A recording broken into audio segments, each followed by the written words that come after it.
Hello दोस्तों, आज हम पढ़ेंगे थेल्स प्रमेय का विलोम।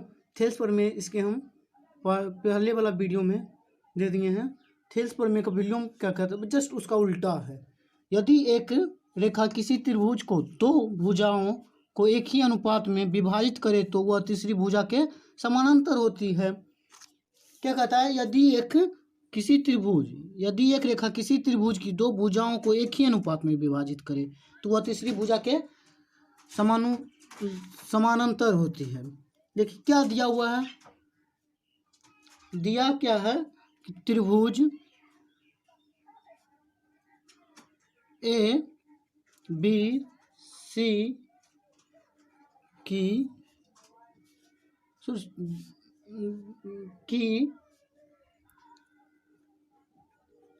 भुजाएं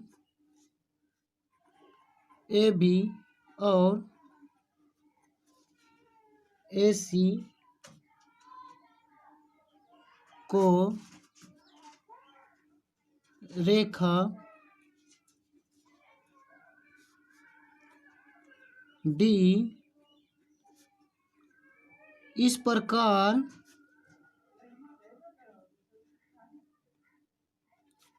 प्रतिच्छेद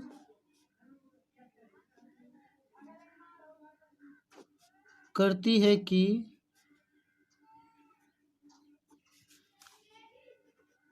ए डी बट्टा डी बी बराबर ए ई बट्टा ई सी। अब यही जो है इसी का हम नामकरण करते हुए लिखे हैं। यहाँ थ्योरी दिया हुआ है, यहाँ हम नामकरण करते हुए लिखे हैं। क्या है, इस तरह प्रतिच्छेद काटता है कि ए डी बटा डी बी और ए ई बटा ई सी। ठीक है, तब आगे देखिए क्या होगा। तो हमें क्या सिद्ध करना है, आसानी मूड में एकदम समझेंगे।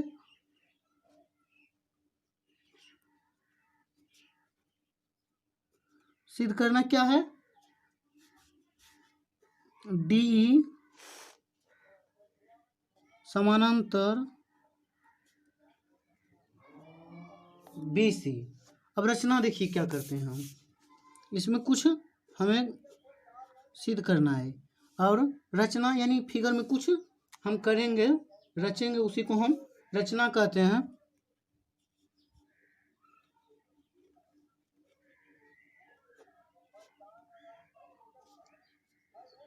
बी तथा सी डी को मिला दें और E N perpendicular A B तथा D M perpendicular A C खींचें। ठीक, यानी देखिए क्या कर रहा है, E N perpendicular A B और तथा D M perpendicular A C. तो यहाँ डी से लेकर चलना है परपेंडिकुलर, इस पे यानी 90 डिग्री कोण बना देना है। यहाँ से डी एम और ई एन, तो ई से जाना है, ये हो गया एन। और पहले क्या कहता है, बीई और सी डी को मिला दिए हम, मिला दिए। अब उत्पत्ति देखिए क्या होता है, यानी परिमाण की है त्रिभुज ई ए डी का क्षेत्रफल। त्रिभुज ई ए डी का ई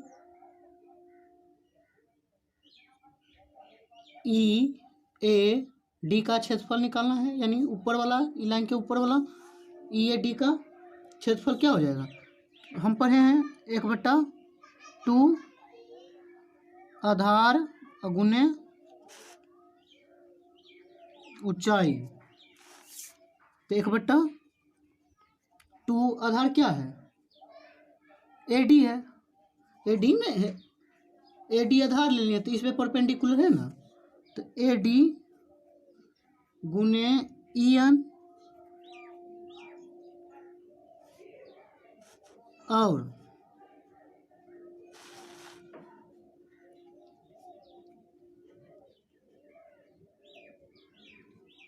त्रिभुज BDE का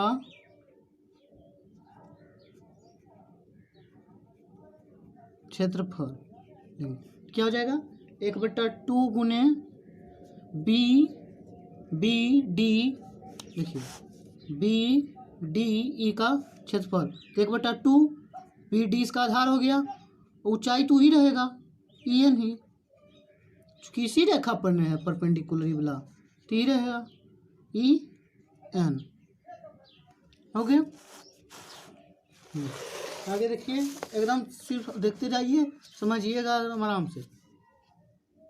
और एक को कहाँ, दो समीकरण, एक को 2 से भाग देंगे, सॉरी समीकरण हम मानना भूल गए थे, इसको हम समीकरण फर्स्ट और समीकरण सेकेंड, समीकरण 1 को फर्स्ट से जब भाग देंगे तो क्या आ जाएगा, तो समीकरण फर्स्ट क्या है, 1/2 गुने AD गुने EN और 1/2 गुने DB गुने EN है ना, EN कट गया, 1/2 कट गया, क्या बचा, AD गुने DB बचा, इसको आप समीकरण 3 मान लीजिए, समीकरण 3। और फिर से करेंगे त्रिभुज EAD का क्षेत्रफल बराबर क्या हो जाएगा, 1/2 गुने AE गुने DM और त्रिभुज CDE का क्षेत्रफल अभी निकालेंगे, 1/2 गुने क्या हो जाएगा, DEC गुने DM, इसको समीकरण 4, इसको समीकरण 5 मानिए, 4 5 हो गया। फिर समीकरण 4 भागा समीकरण 5 से हमें क्या प्राप्त हो जाएगा, देखिए 1/2 गुने AE गुने DM बटा 1/2 गुने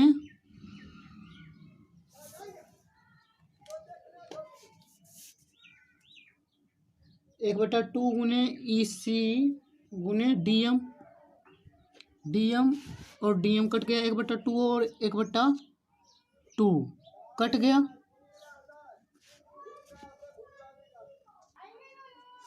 देखिए AE बटा EC और समीकरण इसको हम 6 मान लिए, लेकिन हमें क्या दिया हुआ है, लेकिन हमें दिया है कि AD बटा DB बराबर AE बटा EC, इसको आप समीकरण 7 मान लीजिए, समीकरण 3, समीकरण 6 और समीकरण 7 से देखिए क्या हम पाते हैं, तो क्षेत्रफल ऑफ त्रिभुज EAD बटा क्षेत्रफल ऑफ त्रिभुज BDE बराबर क्षेत्रफल ऑफ त्रिभुज EAD बटा क्षेत्रफल ऑफ त्रिभुज CDE हो जाएगा।